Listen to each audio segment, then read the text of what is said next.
This is Marco Reus. This is Shinji Kagawa. This is Nuri Shahin. Hello, this is Jadon Sancho. And you're listening to the Yellow Wall podcast.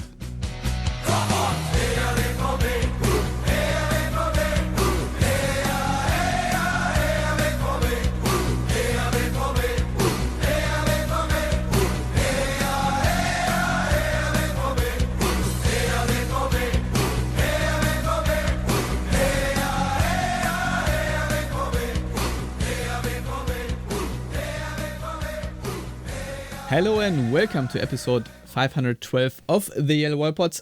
I'm your host, Stefan Butzko, and today we will talk about the Mats Hummels farewell, Dortmund also saying farewell to the possibility of starting the season with more than two healthy center backs after Niklas Süle tore a leg muscle in the friendly against Juventus. But we will also say hello, not to a new signing, but to the start of the season on Monday. Dortmund will travel to Essen for the first round cup match against, well, Rot-Weiß Essen. And I'm joined by Lars Pollmann to discuss all that and more. Hello, Lars. How are you doing?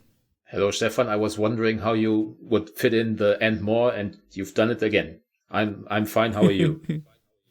Yeah, I'm doing great myself. Thank you very much. So, I just asked you, and I find this very exciting, Lars. You are going to be at the cup game in Essen professionally. So I think this is the perfect opportunity to plug the platform you're currently working for, Absolut Fußball, since I'm currently seeing you almost every day now on my Instagram feed pop up. I'm sorry. Obviously talking in German, but nevertheless we do also have a lot of German listeners. So Lars, I'm excited for that. Makes me a little bit nostalgic about my old times writing for ESPN and going to games like these. Are you excited? Honestly, I think it's all right. I think there's a level of apprehension at the start of the new season, and also I can already see it. It's a first round game in the cup, and I'm there, so it's definitely going to overtime and then penalties. So I'm not going to be home before like 3 a.m. But obviously there is a level of excitement at the start of the new season all the time, and obviously myself for the first time really being able to follow it very closely should be interesting at least. Your jealousy will hit different levels, Stefan, once I'm eating ice cream with Archie or something like that. But I'm not sure when that all is going to happen, because obviously like Dortmund are playing one home game before the middle of September. So it's not necessarily the most exciting start from that department, because I'm not going to travel to away games in Hamburg or Heidenheim. I'm going to stick relatively closely to Dortmund. So those are still a few games, given that the West is Germany's most football intense part, let's say, but still. Man, you just I had blissfully forgotten about the free ice cream, and now I'm really jealous and missing that part.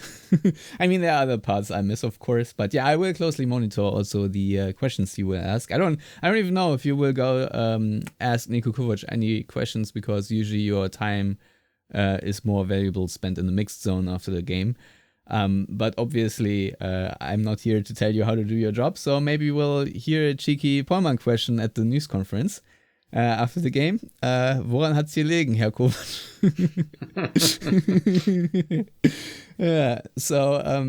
Anyway, I don't want to throw the entire structure of my pre-written plan here completely overboard, so let's talk a little bit about the Mats Hummels farewell that we briefly saw. It was planned for 15 minutes, but then Dortmund did decide to concede in the 16th minute, so they did have to sub him off in the 17th minute. I think you actually put it best saying that sort of a part of your childhood just died when he was subbed out, because that's certainly how I felt. I did not anticipate being that emotional about it, but I guess you kind of would be, since, at least in my book, Mats Hummels is the greatest defender to ever play for Dortmund. We saw one last Außenriss pass. Unfortunately, it did not find its intended target. But yeah, Mats Hummels, I think we've talked about it quite a lot, but really a Dortmund legend, and of course someone I think will be hard to beat in terms of becoming a better center back at Dortmund than Mats Hummels, and to achieve that status that he had, even though he did briefly leave for Bayern Munich in maybe not the cleanest way, because if the then club captain leaves for the main rival, there's no way it's ever going to be clean, and there was a lot of resentment for obvious reasons toward Hummels in that time, but I think he actually managed to, I don't want to say make up for that, but sort of mend that relationship with the fans. I don't think there's much ill toward Mats Hummels now. Was definitely different for the Mario Götze stint when he returned. I felt like there was much more resentment towards Götze when he returned to Dortmund from Bayern. But Lars, first of all, did you think during those 15 minutes that maybe Dortmund should have held on for Hummels for a little bit longer? And how nostalgic did it make you feel during this time? To be honest, I think the bridge burner, as it was Hummels himself, with his kind of stupid interview about Edin Terzic ahead of the Champions League final. So there was basically no way they could have kept him around, because that would undermine everything, you expect from one of your leaders. That was just ill-advised. I think he probably knows it wasn't the smartest thing to do, and achieved absolutely nothing. So kind of robbed him of the perfect send-off last year. Then he had this one strange season at Roma, which for whatever reasons really didn't work out the way he expected. So I think in a perfect world, Hummels wouldn't have left in 2024, but he did. So I think definitely the farewell game sort of helped mend those relationships a little bit, because there was a sour taste. I'm pretty sure most would agree when he left last year. So having him back at Dortmund, giving him the courtesy of starting and actually being the captain was a nice touch. So I think those bridges have now been rebuilt, to stay in the metaphor. As in my level of emotion, not very high, because I don't know, I never get too invested in these farewell games. I honestly thought they kind of overdid it in terms of how long he played. I was thinking more like, let him start and run onto the pitch and maybe play one pass, and after 5 minutes he's off, because quite frankly, when you have a summer preparation and only 3 games, using even 15 minutes of one of those on a player who's not going to play for you is kind of a strange idea, in my opinion. So I didn't expect him to stay on the pitch as long as he did. Obviously, he still looked fine, but he said himself that he really felt not having trained properly for like 2 or 3 months now, because the end of the season basically was the end of his career. And I'm sure he did some lifting and some running, because he's a professional athlete, or has been for 20 years. So he's not just going to stop and become a fatso or whatever, but he definitely said he felt it. So I don't know how much longer he could have played. And obviously everybody made the same joke, especially after Süle went down, that they should just keep Hummels around and, make him sign a contract or whatever. But I'm pretty sure he's fine with not being a football player anymore. He has other interests in life. And I'm obviously also sure that we are going to see him back in Dortmund in some capacity sooner than later. Yeah, didn't he sort of talk about that this is sort of the plan? Yeah, I mean, he's going to be a Champions League TV expert for Amazon this season, and I'm presuming going beyond that. And that's the only thing he wants to do for at least a couple of years, he said in one of his many interviews around the farewell game. But he already kind of alluded to coming back to Dortmund, but not being sure in what capacity, what role. I think he said after the game, or like at halftime in an interview, that he wants to talk to people who he spent time with during his career, who've moved into coaching, who've moved into management positions, and kind of wants to pick their brain on how they came to a decision on that. Because obviously once you start going down one path, the other one is kind of close. There are only a few examples of people switching roles. I don't know why he comes to mind, but Stefan Kunz, for example, who was the Germany under-21 coach for a long time and is now the sporting chief at Hamburger SV. If Hummels were to ask me, which obviously is not going to happen, sadly, I would say he's basically made for management because he's very smart, eloquent, has obviously a lot of connections in football because he's been around for so long. And like from a personal level, I think management lends itself to, staying at a club for a longer time because as we've seen in the case of Nuri Sahin, if you get like a coaching job too soon, you can kind of, destroy, let's say, your legacy at least a little bit because I don't know when like enough time has passed for Nuri Sahin to be a topic at Dortmund again for whatever role. Certainly not going to be head coach at Dortmund for the next, let's say, 10 years or whatever. So if it were up to me, I think Mats Hummels replacing Sebastian Kehl in 2 or 3 years doesn't sound too bad, but obviously he would more likely be like Kehl's previous role and then maybe in 5 or 6 years be given more responsibility. I was just going to say, my hope is that this is not going to be rushed and that maybe he gets a managerial job somewhere else first as the sporting director, just to get some experience in the job, to also build a network. I don't think he instantly needs to be installed at the helm of Borussia Dortmund. It is, we easily forget, very big job and has a lot of responsibility, and if you're not up for it, I fear it might not go well, and in terms of hoping that it's a more long-term relationship, let's say, I'm really hoping that he is not following the exact Kiel playbook, but gets a little bit more job experience first. There are my 2 cents on that. But we of course have to talk about the Niklas Süle injury. Very unfortunate. I initially thought he might have torn his Achilles or so, the way it looked like the non-contact injury and how he went down and how he was grabbing basically the part where his Achilles is. So I was like, man, I hope he's not out for the entire of the season. But it wasn't a torn Achilles. Was a torn leg muscle though, and he is projected to be out for 2 months. And as we all know, with Borussia Dortmund, that projected time versus actually time out are 2 very different pair of shoes. So he might actually be out for more than that. I would be very surprised if he is returning sooner, but I would not be surprised if it would take him longer.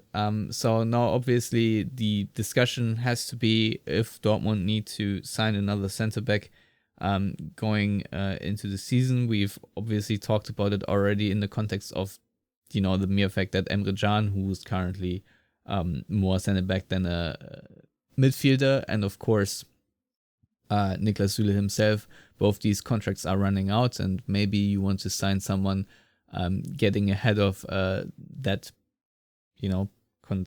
because I think it is very likely that neither Süle nor Can are being re-signed going into next year, considering how large their contracts are. But Lars, obviously the situation right now is horrible because Nico Schlotterbeck is out, Emre Can is out, Süle is out. That leaves Dortmund with Waldemar Anton and Filippo Mane. So what do we do now? I guess play those guys plus Bensebaini and hope that nothing else happens, which obviously isn't a great strategy, but it's what's more likely than not going to happen in the cup game. And Niko Kovac basically said that Mane was going to start and that he doesn't foresee making too many changes before the international break. So if Mane does well against Essen, he's probably in the starting 11 against St. Pauli and Union. And is it Heidenheim? Are there even 3 games before the international break? I don't know. No, it's 2. must be two. Yeah, I mean, it's not a great situation. Listeners will remember that we talked about it last time, and I said that they should sign a center half, just additionally covering, and also because, as you alluded to, there's 2 contracts running out next season, so you need someone in the pipeline, as it were. And now that's obviously even more important, but the reporting is somewhat inconsistent. Some people are saying that they have other targets that they want to allocate their transfer kitty on, and others are saying that they are looking for a center half, but only like a challenger. And at that point, you're probably going to get someone who's on the level of Mané, and you don't want to have 2 players vie for the same role, because you can't really develop both of them, especially given that the second team is in the 4th division and thus not an option anymore, I would say, for the highest talented players at your club. So I would argue that they should actually sign someone who's more or less at the level of a regular starter, because, as you said, Niklas Süle might easily miss the first half of the season with such an injury, because, let's face it, Niklas Süle having 2 months without, or at least like a few weeks without the ability of running around, but in what state is he going to come back? How much time will he need to get back into playing shape? Schlotterbeck is doing better than most people have expected, but you never know when someone is missing time with such a severe knee injury, how he looks when he comes back. And then Emre Can is kind of a mystery box right now, because he hasn't trained with the team once since they returned from the short break after the Club World Cup. So there's no telling whenever Emre Can is back. So like, even if best case scenario, Schlotterbeck can play in September, not October, and Emre Can returns reasonably soon, and Süle is only out 2 months, but the next injury is right around the corner, especially when you play in 3 competitions, and with the new Champions League schedule, 10 games instead of 6, or 8 games instead of 6. It's just not smart squad planning to go into a season, and it's almost comical that even ahead of the first game of the season, they already have these problems. Like, you only need 1 guy sent off. Let's say Waldemar Anton gets sent off for Doxo at St. Pauli, because they are defending a 1-goal lead, and he takes one for the team, as it were. Like, your back 3 then consists probably for the next game of Bensebaini, Mane, and Riasson, and your team that wants to finish in the Champions League, that's almost indefensible, literally. Yeah, when Niko Kovac talked at the news conference about having options at center back, and the 2 names he said, well, luckily he said Mane first, even though he brought on Riasson for Süle during the friendly against Juventus. But then he immediately after said Riasson, and I was not feeling good. I was not having a good time listening to that part. I was like, great option there. Nico, amazing. So, yeah, just based on that alone, I think Dortmund should probably sign another center back. Now, the problem, of course, is, like you said, if you sign someone, unless you loan someone for a season as a stopgap solution, and it's going to go just as great as with Pongracic back then, I think as you said, you need to sign a regular starter.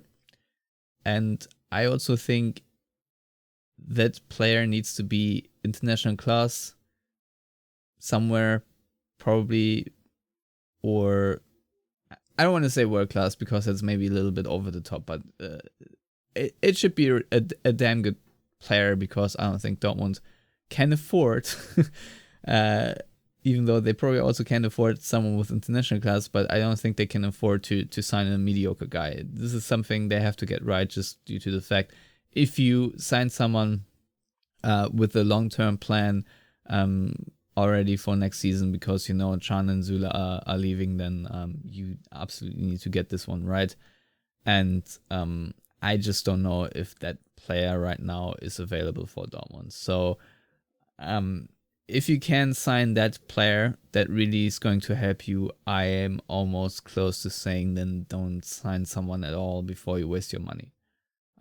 Then I'd rather just leak goals for 3 months and hope that Dortmund can replace their defenders in the aggregate somehow, knowing that they won't. And of course, my big hope is that Filippo Mane is just gonna take his chance and play really well. But my concern is that he is not, because obviously it's a big step up. Yes, he did look good in the preseason, but with the expectation management, I would say that is afforded to a 20-year-old that has played for the second team and lower stakes games. So there's that. He still played fairly well. I mean, a little risk averse here and there, but that is, I think, to be expected. But more importantly, I am concerned about himself staying healthy, because this is not something he has really managed to do in previous years, and maybe hindered his development a little bit as well. But that being said, it is very important that Dortmund are giving him the chance, because they have talked him up, and I think there's consensus that he is a bright talent, and we've just said farewell to Mats Hummels, who arrived at Dortmund when he was 19, and I think it is just time to give him this opportunity and see if he can prove himself next to Waldemar Anton, and hopefully they can establish themselves as a good center back pairing, or a back three, if you will, if you add Bensebaini into that mix. That is sort of my approach right now. I think we just have to come to terms with the fact that Dortmund will just not have their best defensive unit out there for a while, and I don't know. They might sign someone, but my gut feeling is that they won't. So there's that. But we'll see what happens. I think we're likely going to see moves on deadline day, honestly. I don't know how you feel about it, but I think Dortmund are right now on the holding pattern, because they've talked a lot about how overheated the market is. So that has me assuming that they are hoping to see prices tumble as we get closer to the deadline. Just wonder if we're then going to switch the narrative. Yeah, we would have signed this player, but Club B didn't have a replacement lined up for him because it was too late, so we didn't. I'm really hoping I will not expect that scenario or see that scenario at the end. But yeah. I don't know if you want to say anything else about that friendly against Juventus. I feel like just moving on to the cup game. I will just say that I don't want to say conducted a study, because I actually use Google Gemini, which is obviously AI and as such the enemy, but sometimes it's interesting. So, and apparently deadline day transfers, you pay a premium in terms of the relationship between fees and market value. Now, obviously market value is subjective and fees aren't, but so you apparently pay more the later you go into the window. But I think the bigger issue is probably that Dortmund are basically only linked with Premier League players, which doesn't strike me as the smartest idea, given how much money is floating around in England. I mean, when you read about the players you've never even heard of being moved for 30-40 million pounds, not euros, that kind of tells you, like, I've heard of James Trafford, for example, who's the backup goalkeeper now for Manchester City before they are signing probably Donnarumma. And they basically paid the same for their number 2 goalkeeper, who might be their number 3 right now because Stefan Ortega is still there. They paid the same amount as Dortmund do for like their top signings in terms of like Bellingham and Mecha and Andre Schürrle. So the highest echelon of transfer fees, at least. And that's something that Manchester City splash on a goalkeeper they have absolutely no need for right now. So doesn't strike me as the smartest idea to only go shopping in England. which is why they are currently linked with basically every young attacking player from England who might be available on loan with options or obligations to buy. So I concur that it's probably going to come down, at least in large part, to deadline day and, how willing the other sides are to actually make moves. And I'm just happy that deadline day is on September 1st, and that's when my vacation starts. So I'll be reading everything, but I don't have to work about it. So that's nice. Yeah, congratulations. Really savvy move right there, because working that beat is just annoying pain, because it is very stressful. And yeah, so good on you. So let's actually talk about the upcoming cup game. Obviously, Rot-Weiß Essen is a team in the third division, and they are a local rival, if you want to say that. There is a bit of a friendship between Dortmund and Essen because of their united hate against Schalke. So I don't know how much derby character you want to sort of allot to this game, but nevertheless, obviously it's a local derby, if you want to call it that. And I obviously looking forward to it. I think Stadion an der Hafenstraße is going to be absolutely on fire on Monday night, and I'm really curious to see if Dortmund are in form or not. I think the preseason so far has suggested that they are a little bit ahead in their fitness compared to where they were last season. Obviously, the third league in Germany has already been running for a while, so this is always a big disadvantage that Bundesliga teams have, that they are treating these games usually more as a preseason game, because they are not yet really in the rhythm of competitive football. But that being said, I still expect Dortmund to take care of business and to move on into the second round. Lars, do you feel like this game has upset written on it, or do you think that Dortmund right now are in a good shape entering this game? Minus their defensive lineup. I wouldn't exaggerate the advantage or disadvantage of Essen's already having played games, because like how much does drawing against 1860 München and TSV Havelse, like I don't know how much that does to Essen's confidence. And like if we're talking about advantages and disadvantages, then I'd still rather be the first division team with a boatload more money in that instance, and especially now that you can make 5 substitutions and even 6 if it's going to extra time. Like I think that can be a bit overblown, because obviously also Dortmund, the last 2 games Dortmund played were against Lille and Juventus, which are 2 better sides than 1860 München and TSV Havelse. So I think that probably equals itself out at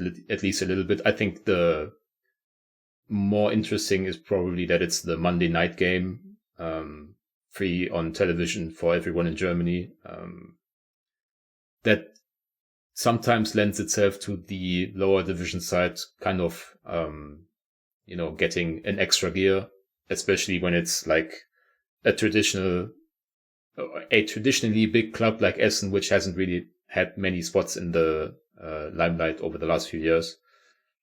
Like if this game were a Saturday afternoon kickoff, I'd definitely feel a bit more comfortable about Dortmund's, I don't want to say chances, because obviously they are massive favorites to advance into the next round, but I'd say the upset chances would be severely lower if it was like a normal afternoon game, whereas Monday night and basically everyone's watching, that can be a bit of a difficult situation. But I think given how Dortmund have looked in these spots the last few months, and especially in the Champions League, obviously in the cup, they've actually been piss poor over the last few years, even though sometimes that was more down to like personnel issues, especially last season in Wolfsburg, which I'm still amazed they almost made it to penalties with that team. I mean, at the end of the day, if Dortmund go out, it's a massive, massive surprise. But I think if they had the choice, they would probably have taken one of those fifth division teams where basically the only question is how many goals do you score and is everybody getting out of that game unscathed? Whereas there's at least a realistic possibility to drop your pants against a third division side, especially Monday night at a local rival of sorts, because obviously Essen and Dortmund have been in the same division with their first teams, at least, for decades. I don't even know when Essen were last in the first division. Must be a long, long time ago. Yeah, I'm excited to see how good old Klaus Jasula is gonna play in that. I assume still defensive midfield. I don't know if he's been converted to a center back by now, since he is I think 35 years old. But still younger than me. Yep, it's not gonna change. Unfortunately, that is how time works, Lars. So my question for you is, right now, with the players available, what is, in your book, Dortmund's best starting 11 on paper? On your book on paper. Kobel in goal, big shocker, even though I don't think anyone asked Niko Kovac if he's going with a cup keeper, which, I don't know, I would have probably asked if I had been available for the press conference, but no shade. The back three, I guess Mané, but obviously that's subject to change if he completely wets the bed on Monday. Anton Benzibaini, Riasson, Groß, Metscher, Svensson, Bellingham, Girassi, and then flipping a coin between Adeyemi and Bayer. Yeah, interesting. So no Julian Brandt. No. Yeah, I think Adeyemi and Bayer is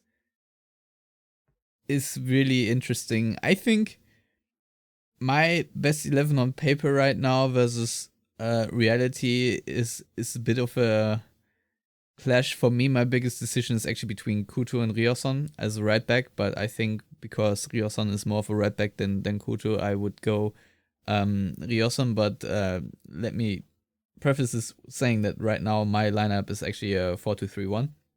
Yeah, I didn't even consider doing that because because it's stupid, because Kovac would not. Where's the sense in talking about it even?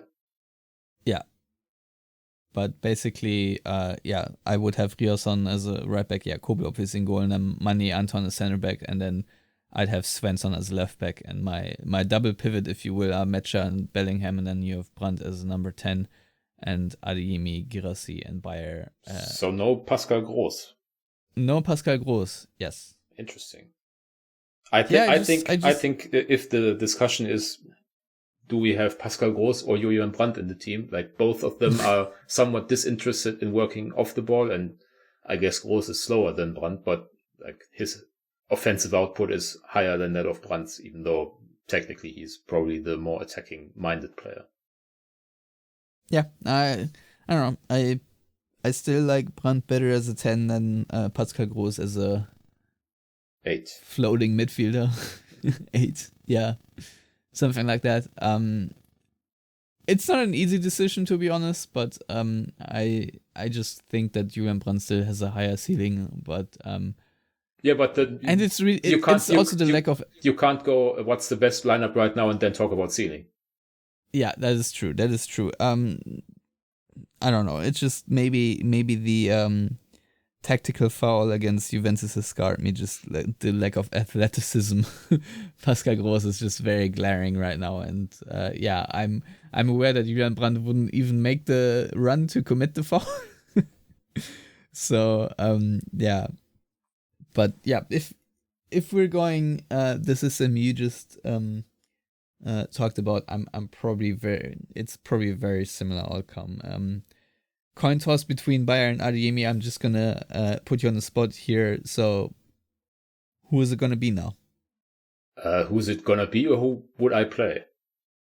Who would you play? Bayer. Yeah, I think I'm agreeing with that. I think he just adds so much off the ball. Isn't his nickname? I think his grandma called him like what's Windhund in English?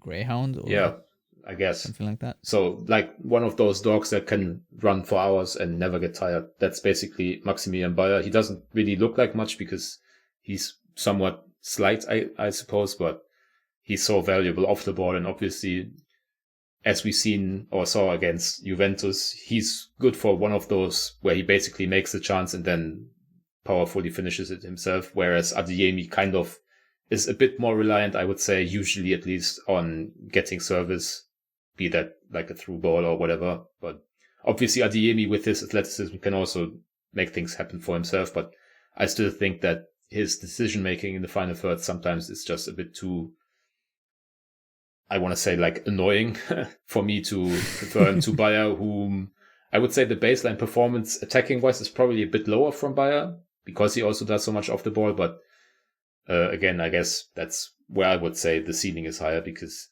I can see Maximilian Bayer scoring like 15 league goals next to Guirassy, and I'm not sure I see Adeyemi ever scoring 15 goals in any scenario in one league season, let's say. Yeah, this is why I sort of picked the 11 that I picked, because I don't want to make that coin toss. I think both Adeyemi and Bayer are pretty high up in the what's your best players available chart, and sitting one on the bench feels a little stupid almost. But then who's your first attacking sub? Is it Cole Campbell then? Because nobody else is available? I mean, it could be Brandt in your case. But yeah, no, you need someone, one of the two off the bench. I think Adeyemi running a tired legs is also something that works out really well, I find. And yeah, I mean, Cole Campbell had this one nice situation against Juventus, which gave me a little bit of hope and spark that there's someone that can grab some minutes here and there and do something nice. But obviously, one moment against Juventus in the friendly, where Juventus, I think, were also on tired legs and have rotated their squad a lot at that time, is probably not that indicative of anything really. But yeah, I'm really struggling right now with how to put it all together, where I'm feeling really good about the team. Honestly, just, deciding between Groß and Brandt is something that I'm feeling a little bit uneasy about. But that all being said, I think at least as it comes to the first 11, we shouldn't be, I don't know if it's weird to say, but I don't think we should be too negative, because I do think there's definitely quality there. And I'm excited how this is gonna grow together with Joe Bellingham in there. I wasn't that impressed by him against Juventus, but that being said, I think especially in the game against Lille, he had so much influence in between the half spaces, really forward-minded player, and obviously he has the athleticism to help him out if he's a little bit caught out of position, to make up for that, a little bit of the money bender phenomenon, if you will. But yeah, in terms of starting 11 on paper, I think we're going to be okay. My big worry is actually, obviously there are positions to improve, not going to argue about that, but I think the problem is really when Dortmund play every three days and don't have the squad depth to produce a team that can be competitive in more than one competition right now. And I don't know if this season they will put more focus on the Bundesliga or more on the Champions League. But I feel like with Dortmund and the setup, it's really just an either-or discussion. I think Pascal Groß had an interview with Ruhrnachrichten also talking about how The big turnaround at the end of the season was also, affected by the fact that Dortmund had no longer to play in the Champions League and could focus fully on the games. So there's that. But let's briefly talk about the upcoming cup season. We just talked about whether it's going to be an upset or not. Niko Kovac has managed to reach Champions League finals. I don't even know if he did with Bayern, honestly, but he has reached cup finals, and he has won some too, famously against Bayern, of course, with Eintracht Frankfurt.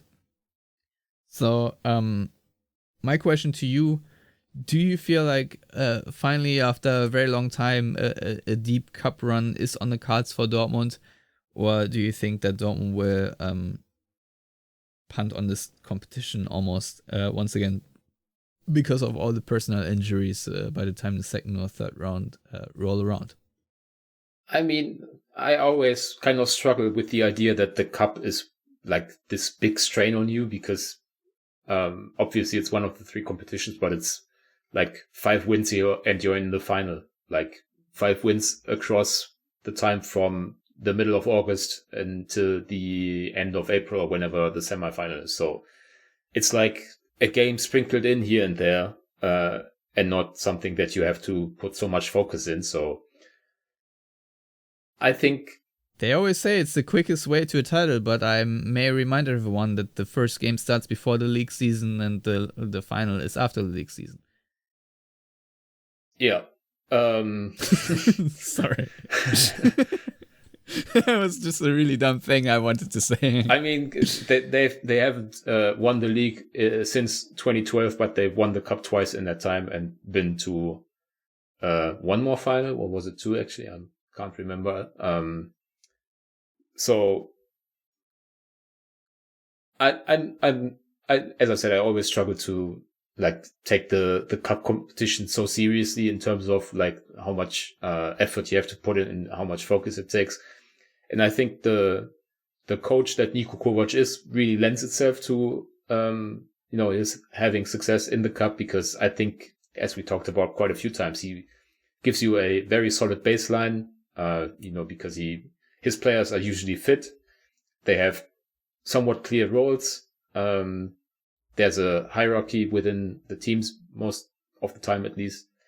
But he sometimes seems to struggle, at least looking at it from the outside, in, developing a team and giving them a clear footballing identity and whatever. But like, he probably is the quintessential cup coach because he gives you that baseline. So I think if, like in some other leagues or countries, if the first round was, let's say, after 5 or 6 match days in the league competition, I would have no issue whatsoever with Dortmund traveling to Rot-Weiß Essen, and I wouldn't give them like a 2% chance of an upset. But given, the special circumstances, especially this year with the Club World Cup and a shortened preseason and all that, I think we are closer to, I don't know, 10, 15% or whatever. It's probably still high, but you get what I mean. Like, I think Niko Kovac is the kind of coach that does well in cups because he doesn't overcomplicate things. His teams play hard, play physical, are usually on top of, their fitness. Obviously, he's now at Dortmund, so it's like 2 unstoppable forces working against each other. And let's see which one comes out on top. But ultimately, I think the cup is always about the draw, unless you obviously, stink it up against a lower league division, lower division side. If they are drawn against away to Bayern Munich in the second round, which can happen because there's no seeding for, the Bundesliga teams. Like, it's never a shame to go to Munich and be eliminated in the cup. It would depend on how the game goes, but like, from the outset, saying Dortmund are eliminated in the second round is obviously not good enough. But if it happens away to Bayern, away to Leverkusen and all that, like, it's circumstantial. So it's never easy to just say Dortmund need to win the cup this year because the luck of the draw might be against them. But at least on paper, I think they are one of the, let's say, 3 or 4 sides that have a realistic shot at winning the cup. And that's almost as much as you can ask of a club, I would say. All right. I think these are good words to finish the show on. I really hope that Dortmund make a deep cup run or, honestly win it. Because it's been a while and I realistically don't think they're going to compete for the Bundesliga or, of course, the Champions League this season. So that is really the only chance to grab any silverware realistically in my book. And maybe Dortmund will also have an improved squad for the second half of the season. So maybe they have an even stronger lineup going into maybe the cup final or whatnot. Just feel like we should get some extra bonus excitement from the season, and the cup is one way to do it. So there's that. Hopefully Dortmund don't make us liars right away and lose in Essen, because we're going to talk about it next week. I just feel like the atmosphere and the optimism, if you want to call it that, on an all-time low going into a season. Honestly, I feel like the excitement from Dortmund fans and sort of the general vibe it's not that great. But we will talk about this in our more elaborate season preview next week. Until then, thank you all for listening and goodbye.